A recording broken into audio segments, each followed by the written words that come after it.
The following program on PBS 39 is made possible in part by Arts Weekly, celebrating regional expression, performance, and creativity, is brought to you in part by the Edward D. and Ione Auer Foundation, the Ian and Mimi Rowland Foundation, the family of Dr. Christopher and Kirsten LaSalle, and the support of viewers like you. Thank you.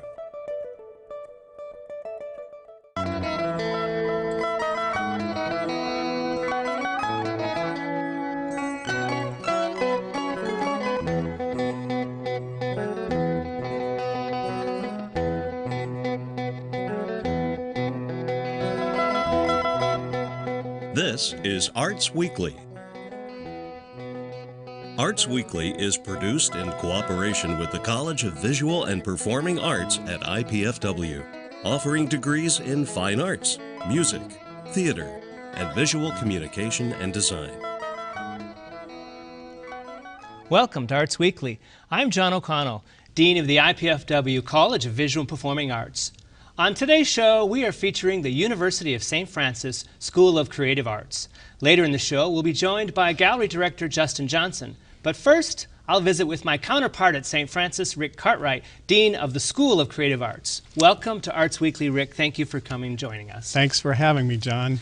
Well, you have quite a history. When we had lunch a few weeks ago, I was so surprised to hear your long history with St. Francis. You've been there 39 years. 39 years. 39 That's years. incredible. Well, they're lucky because Thank you. institutional memory is really important to a university. I have experienced lots of things and a lot of growth. And some of the 39 major years. changes are the size of the university, the programs offered. Did you come in as the dean, or did you come in as a faculty? I came out in as a faculty member in a two-person department at the time.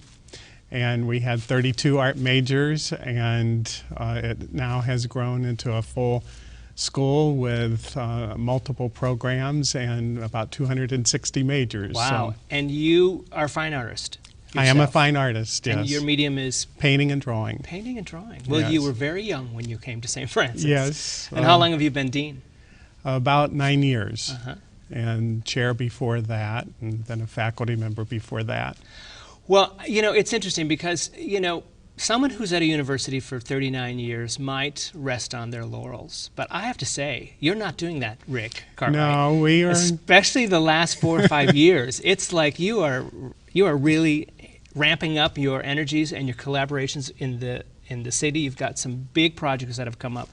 Yes. I think first and foremost, everybody knows about the purchase of the Scottish Rite. Right. Tell us a little bit about that. Well, we purchased that 2 years ago, and we're now in the fundraising stage of remodeling that facility to house our music technology program and our meta program, and to expand our theater program.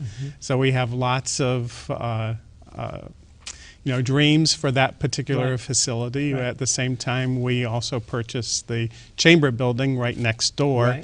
And the School of Business will be moving in that facility. But since you've purchased it, you've been using it mainly as a performance center. That's correct. For theater and for music and concerts. That's correct. And you have visiting artists, I think, who come through there as well. That's correct, yes. You have a show opening there soon. This weekend on Friday night, The Man Who Came to Dinner. A great old comedy. Old comedy. An old comedy. Yes. And I'm surprised to find out you're the set designer. Yes, I do that on the side. That's a process that I've always enjoyed. I had a minor in set design in grad school. Oh, okay. And so this gives me that outlet, and I've enjoyed doing that for the What are last the 4 or 5 challenges years. of designing a set for the Scottish Rite? Because it's a big pretty wide stage. stage. It's the largest actual stage in Fort Wayne. Yeah. And so, with this number of actors, you have to take that into consideration. And,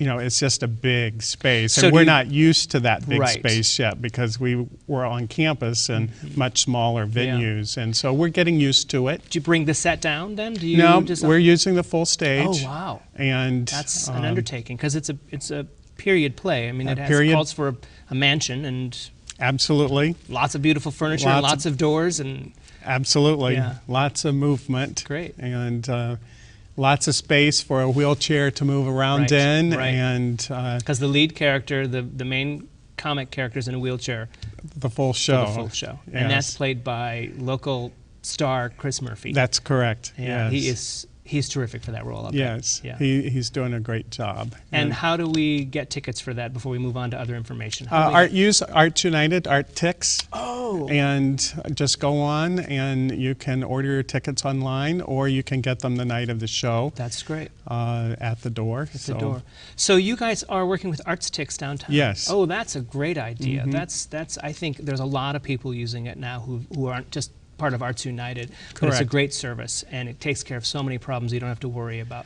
That number is 260-422-4226, 260-422-4226 for tickets to The Man Who Came to Dinner for the School of Creative Arts opening this weekend at the USF Performing Arts Center downtown. That's correct. Well, so you've said that it's in construction or renovation hopes for the future because you have other Sure. programs that are moving in there. That's Tell correct. me a little bit about META. What does that stand for, and what are your hopes for that? Well, the META is multimedia entrepreneurship training in the arts, and our goal there is to provide our students with opportunities to work both on on-campus projects and business projects from the community, Oh. and to help them develop those skills that would allow them to open their own business or to be prepared for the business world once they graduate. So right now we're working primarily with the School of Creative Arts and the School of Business, and next year it will expand with the other schools and students coming from those Well, you're ahead programs of the as game. well.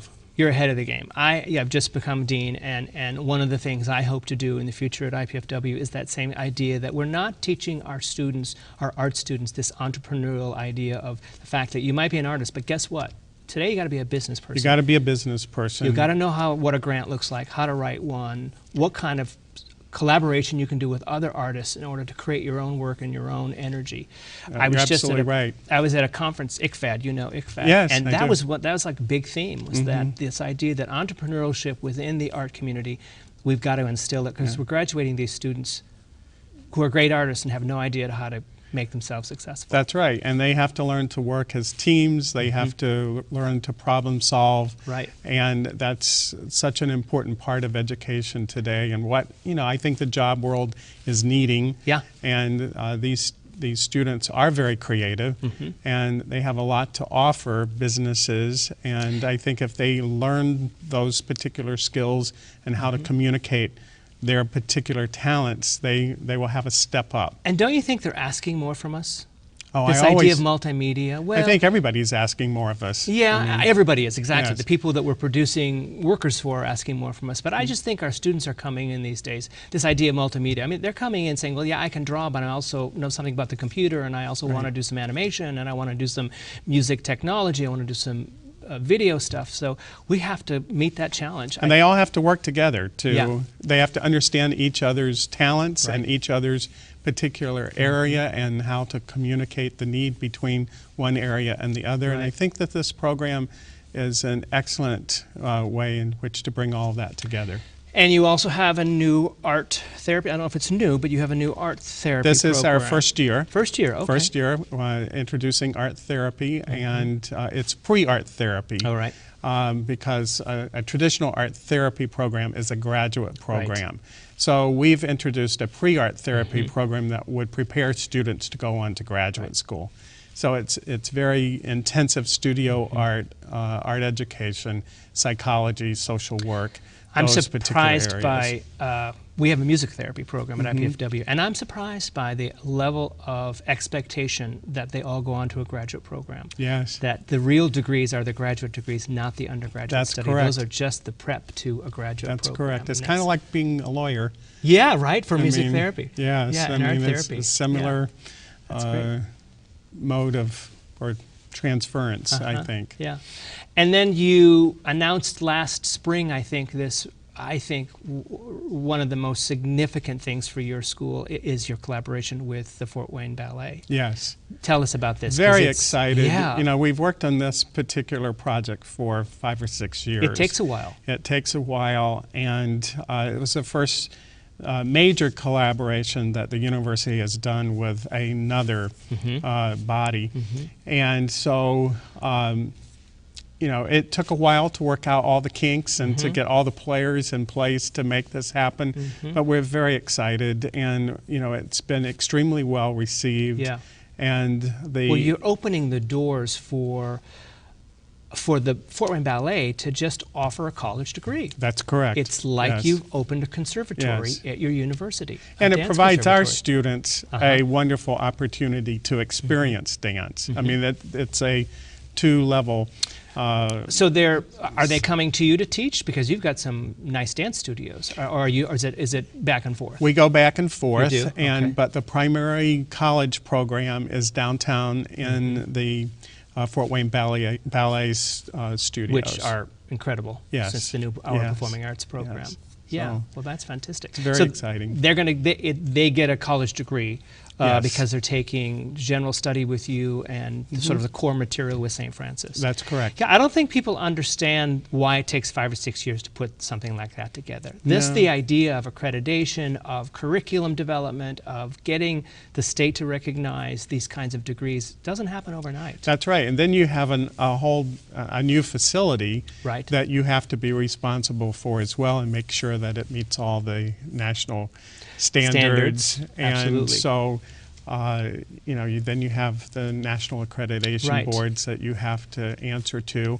And it does take a lot of time, a lot of energy. And, you know, I'm just very proud of the ballet folks because they've had the patience to work through all of those issues with us, and vice versa. Right. But well, it's a win-win for both of you, and I think it's a win-win for Fort Wayne. Oh, it's a win-win for Fort Wayne. Absolutely. Yeah. It's going to attract dancers from around the state who want to study and also get a college degree. So, well, as I said to start with, you are certainly not resting on your laurels after 39 years. No, we're keeping going. I'm so glad to hear about it all. Thank you for joining me, and stick around because we're going to continue talking about St. Francis after our break.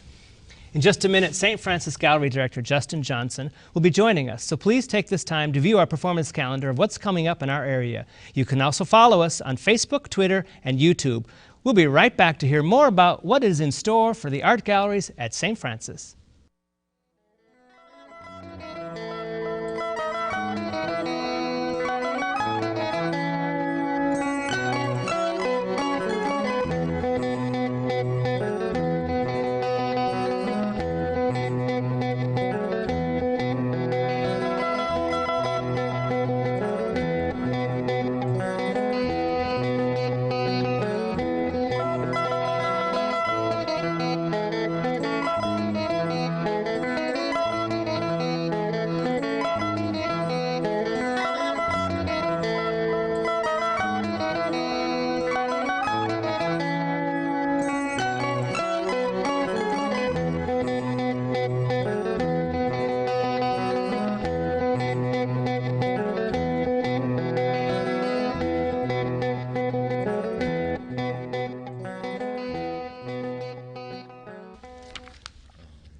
The University of St. Francis School of Creative Arts has 5 galleries that showcase a variety of work from students and faculty, as well as national and international artists. Joining us to talk about the galleries and current and upcoming exhibitions is Gallery Director Justin Johnson. Welcome to Arts Weekly, Justin. Thank you for joining us. Thank you for having me. Okay, now your boss is sitting to your right. I just want to give you a heads up on that. So let's make sure we get everything right. I'm on it. No pressure. Live television and your boss. Welcome. How long have you been with St. Francis? This is my 12th year. Oh, terrific. Did Yes. you start as a gallery director? No, it's been a strange path. I've always lived here in Fort Wayne, and I did my undergraduate degree at the University of St. Francis, and then I went into advertising, and then had an opportunity to come back to St. Francis, focus on my master's degree, and I began the gallery position at that point. So. And that was 12 years ago? Yes. And your undergraduate was in what area? It was in both studio art and commercial art. Oh, So I'm able to use both of those interests to support the galleries that we serve now. Okay, well here's proof positive, Rick. The entrepreneurial idea we're just talking about. Absolutely. Here he is. He's a great example. He is a great example. Great We're going to take him example. to the front of the class. Yes. Example A, here. Yes. Well, how many absolutely. galleries do you guys have? A ton of galleries over there. So It what do you keeps have? us hopping. Yeah. We have 5 galleries on the university campus, Wow. which is phenomenal for our students as well as for the campus and community. Yeah. It begins with the Weatherhead Gallery at our main facility that showcases national and international exhibitions. And within that facility, we also have the Goldfish Gallery, whose mission is to showcase student exhibitions that students help curate and participate in, as well as an Artist Spotlight Gallery that also allows our students to showcase their work in tandem with the national and international shows that we put on.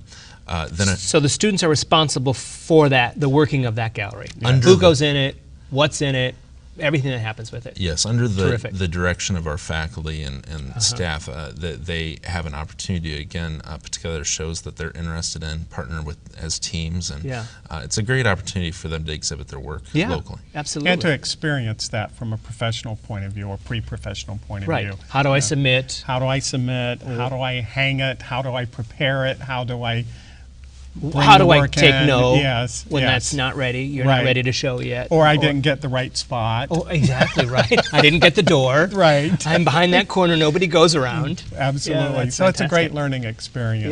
Yeah, great. I mean, Do you teach at all? I just was wondering if you teach at all. Or I you have just- taught classes in the past, but the gallery position has become comprehensive enough. All-consuming. Yes, that I spend so much time traveling and focusing on the galleries that Right. I am able to counsel students on an individual basis through our work study program and gallery internship program, but no classes at this point.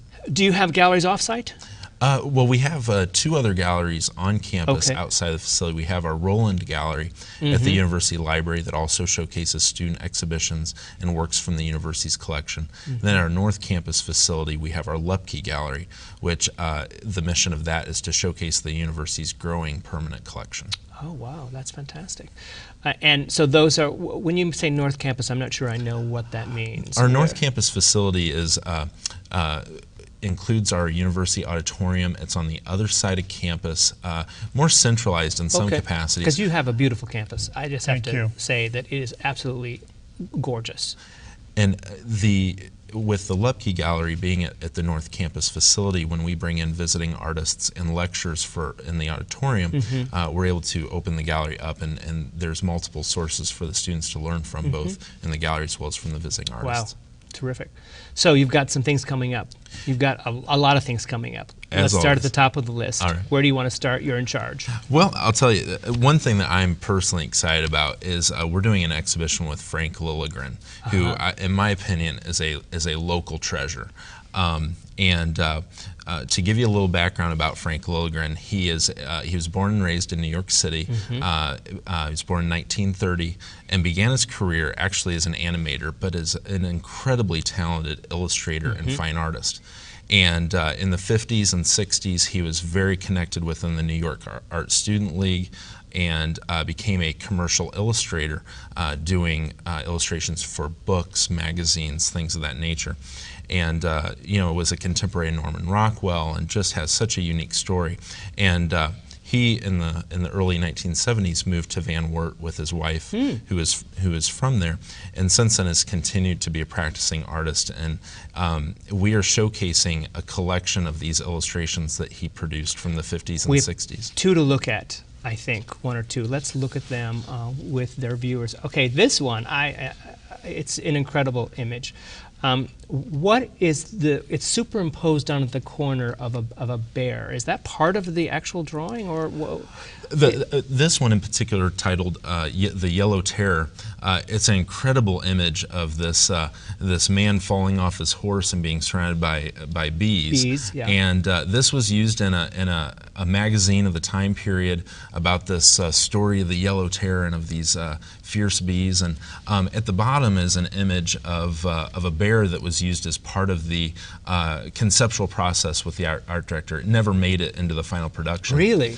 But what's unique about this exhibition that we're putting together is that he not only gave us the final original illustrations. Him and his wife donated these to the university for educational purposes. Wow. But he also gave us his complete archive from those illustrations. So we have the All source. the beginning drawings. Oh, that The sort of concept. the concept and the Yes. drawings and the I'm on a napkin thinking what I'm going to draw. And You got it. So you'll be able to put those together as sort of the journey of a given image. Yes. So Oh, in wow. the case of that image, we have from the initial sketch all the way to the final printed image in the original Fantastic. magazine. How big is that image? It's hard to It's tell. about a 18 by 24. Okay. That was about the size at that time.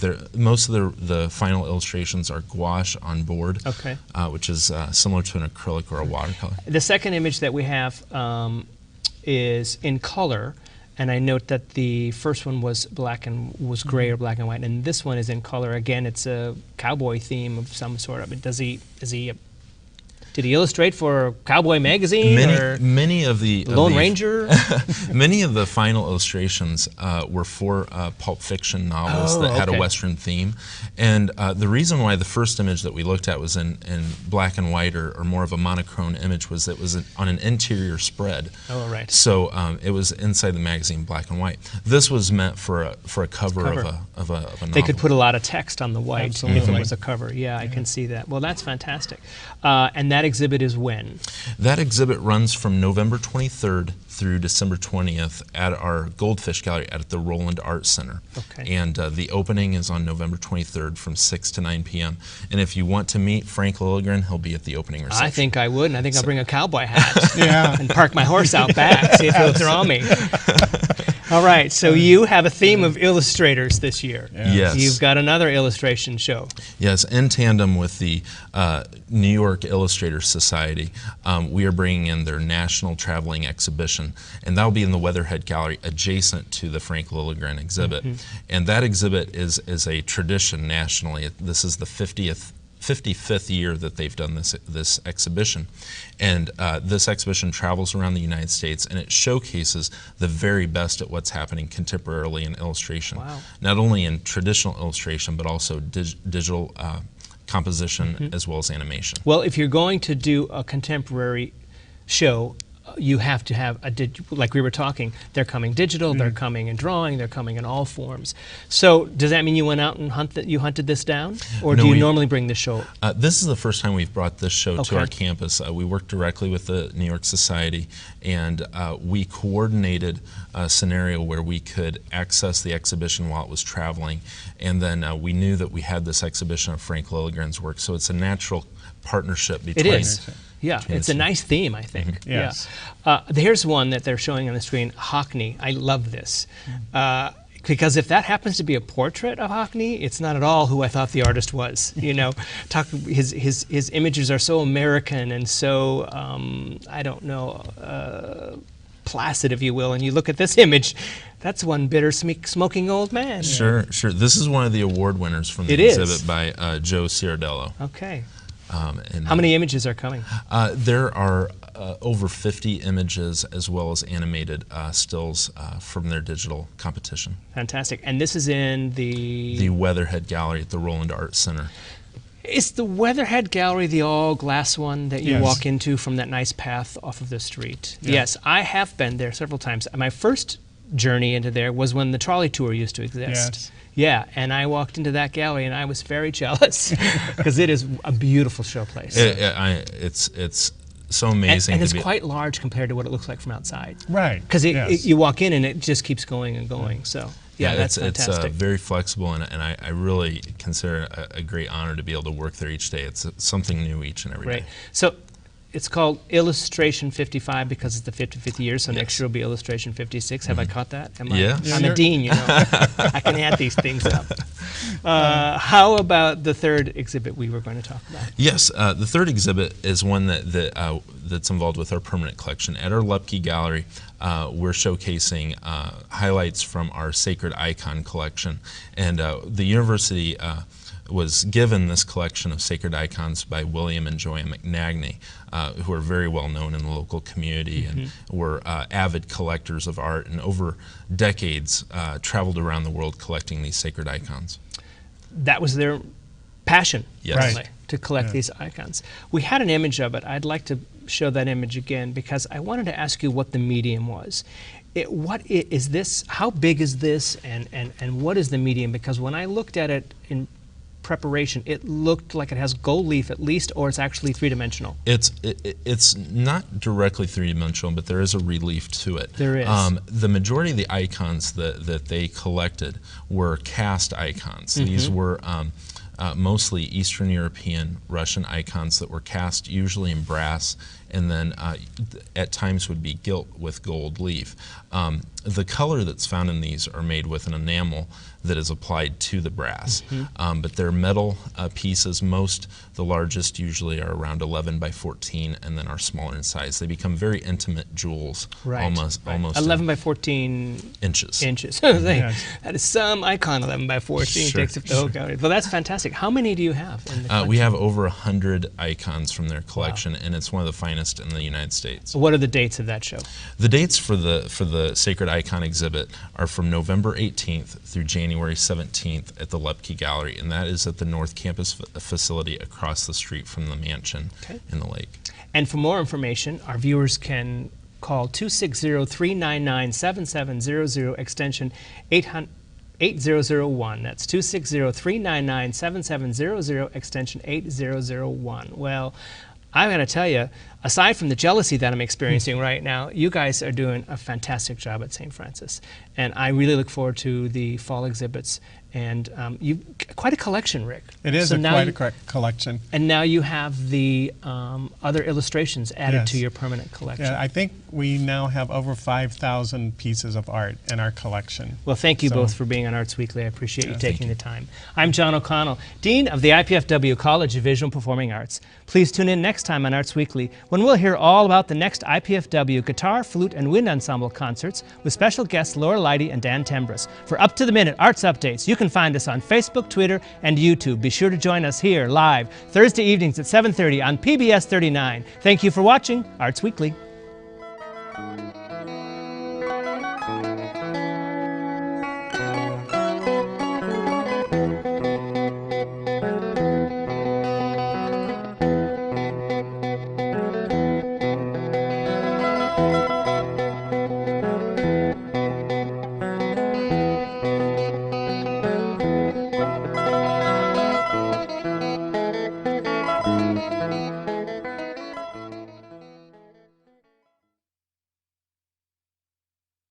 The preceding program on PBS 39 was made possible in part by Arts Weekly, celebrating regional expression, performance, and creativity, is brought to you in part by the Edward D. and Ione Auer Foundation, the Ian and Mimi Rowland Foundation, the family of Dr. Christopher and Kirsten LaSalle, and the support of viewers like you. Thank you.